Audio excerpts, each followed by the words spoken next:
નમસ્કાર દર્શક મિત્રો, હું શીતલ મહેતા ન્યૂઝ ઓફ કચ્છમાં આપનું સ્વાગત છે। જોઈએ આજના સમાચાર। અબડાસાના છછીના દરિયાકાંઠે વિસ્ફોટક સેલ જેવો પદાર્થ મળી આવતા સુરક્ષા તંત્રમાં દોડધામ મચી। આ વિસ્ફોટક પદાર્થ એરફોર્સને સોંપાયો। અબડાસા તાલુકાના દરિયાકાંઠે આવેલા છછી ગામ નજીકથી એક વિસ્ફોટક સેલ જેવો પદાર્થ મળી આવતા સુરક્ષા તંત્રમાં ભારે દોડધામ મચી ગઈ છે।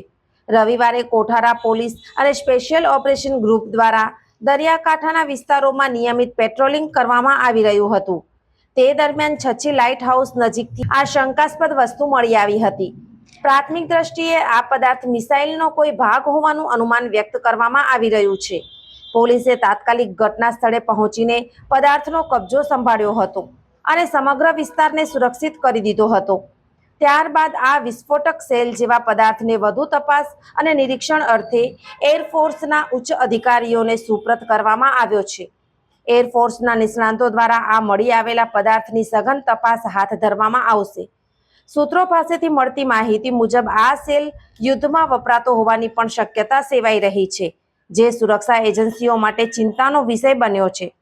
દરિયાકાંઠાના સંવેદનશીલ વિસ્તારમાંથી આવા પદાર્થનું મળવું એ અનેક પ્રશ્નો ઊભા કરે છે।